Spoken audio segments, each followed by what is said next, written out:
জয় জগন্নাথ। সংসারে আর্থিক আয় উন্নতি বাড়াতে, কর্মে সাফল্য পেতে রথযাত্রার শুভ দিনে বাড়িতে নিয়ে আসুন বিশেষ এই একটি জিনিস। বছরভর জগন্নাথ দেব ও মা লক্ষ্মীর কৃপায় আপনার সংসারে প্রচুর আর্থিক আয় উন্নতি লক্ষ্য করবেন চোখে পড়ার মতো। এরই পাশাপাশি বাড়ির বাস্তু দোষ দূর হবে, কর্মে জটিলতা কাটবে।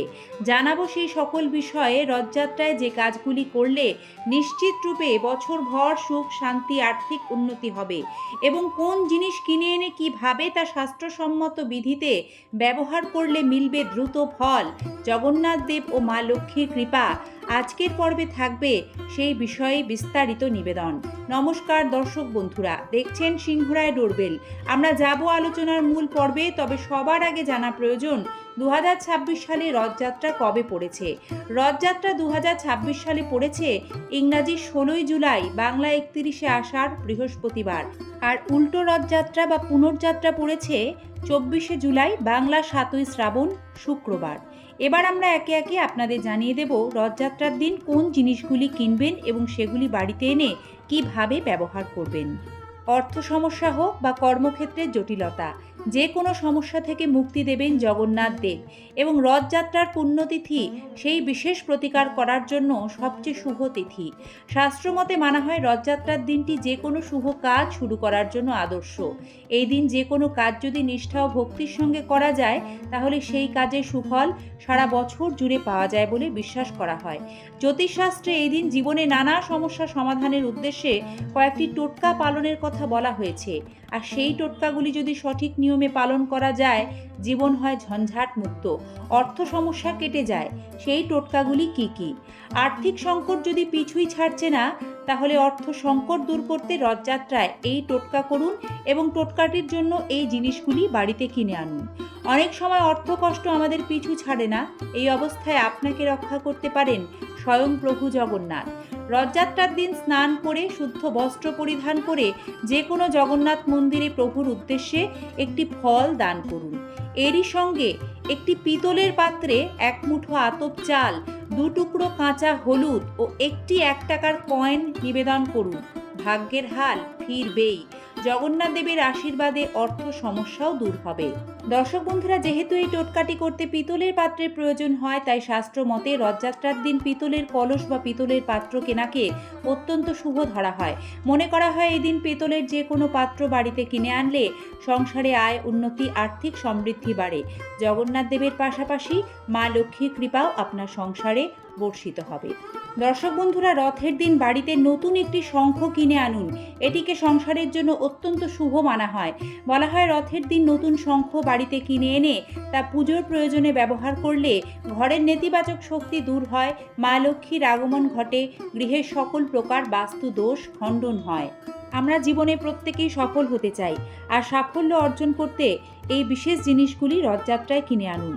রথযাত্রার বিশেষ তিথিতে একটি নতুন হলুদ কাপড় আনুন, 11টি কড়ি কিনে আনুন, 11 রকম ফল আনুন, 11 রকম মিষ্টি আনুন।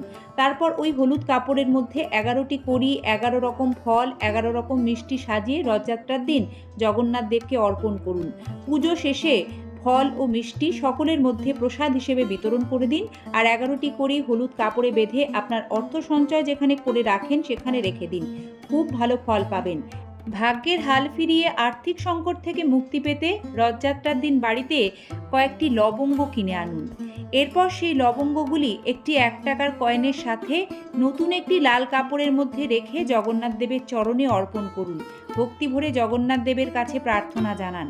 পুজো শেষে ওই সব কটি জিনিস লাল কাপড়ে ভালোভাবে বেঁধে অর্থ রাখার স্থানে রেখে দিন। এতেও আর্থিক জটিলতা ও সংকট থেকে ধীরে ধীরে মুক্তি পাবেন। নজরদোষ ও বাস্তুদোষ কাটাতে অবশ্যই রথযাত্রার দিন সন্ধ্যাবেলা একটা মাটির প্রদীপে ঘি ও লবঙ্গ জ্বালিয়ে জগন্নাথ দেবের আরতি করবেন। অশুভ দৃষ্টির কোপ থেকে মুক্তি পাবেন।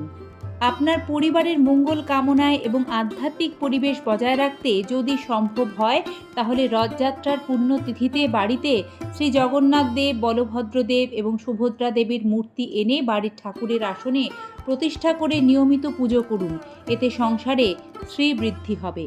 দর্শক বন্ধুরা, যেহেতু শাস্ত্রমতে রথযাত্রার দিন গাছ লাগানো অত্যন্ত শুভ বলে মনে করা হয়, তাই এই বিশেষ দিনে জগন্নাথ দেবের অতি প্রিয় তুলসী গাছের চারা কিনে এনে বাড়ির উত্তর বা উত্তর পূর্ব দিকে লাগিয়ে দিন। শুধু তাই নয়, নিজের দীর্ঘদিনের কোনো মনস্কামনা খুব দ্রুত পূর্ণ করতে রথযাত্রার দিন 11টি তুলসী পাতা নিয়ে নিজের হাতে জগন্নাথ দেব ও বলভদ্র দেবের জন্য মালা তৈরি করুন। তবে সুভদ্রা দেবীকে তুলসী পাতার মালা পরানো যায় না, তাঁর চরণে গোলাপ ফুল, অন্যান্য ফুল অর্পণ করবেন।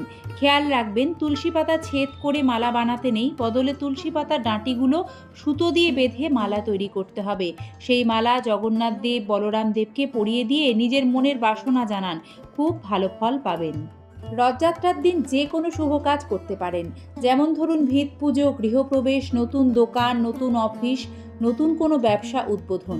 এটি আপনাকে সারা জীবন ভালো ফল প্রদান করবে। এছাড়াও শাস্ত্রমতে রথযাত্রার দিন মূল্যবান সোনা বা রূপোর গহনা কেনাকে শুভ মানা হয়। চাইলে আপনারা রথযাত্রার দিন মূল্যবান সোনা রূপোর গহনা কিনে এনেও বাড়িতে রাখতে পারেন, এতে মা লক্ষ্মীর কৃপাও পাবেন।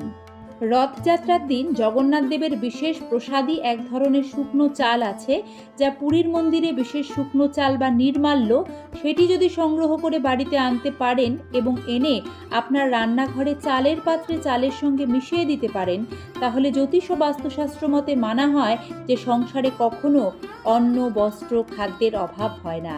এটি অত্যন্ত শুভ ফল আপনাকে প্রদান করবে। রথযাত্রার বিশেষ দিনে রথ টানতে চেষ্টা করুন। সেটি একান্তই সম্ভব না হলে রথ টানা হচ্ছে সেটি দর্শন করুন, তাতেও পুণ্য অর্জন হয়। বারবার জয় জগন্নাথ ধ্বনি দিন, এতে সংসারে মঙ্গল হয়। জগন্নাথ দেবের কৃপা আপনাদের সকলের উপর বর্ষিত হোক। রথযাত্রার প্রতিকার সম্পর্কিত আজকের প্রতিবেদনটি আমরা এখানে শেষ করছি।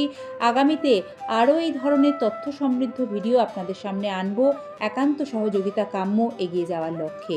সকলে ভালো থাকবেন। জয় জগন্নাথ। শুভ রথযাত্রার আন্তরিক প্রীতি ও শুভেচ্ছা।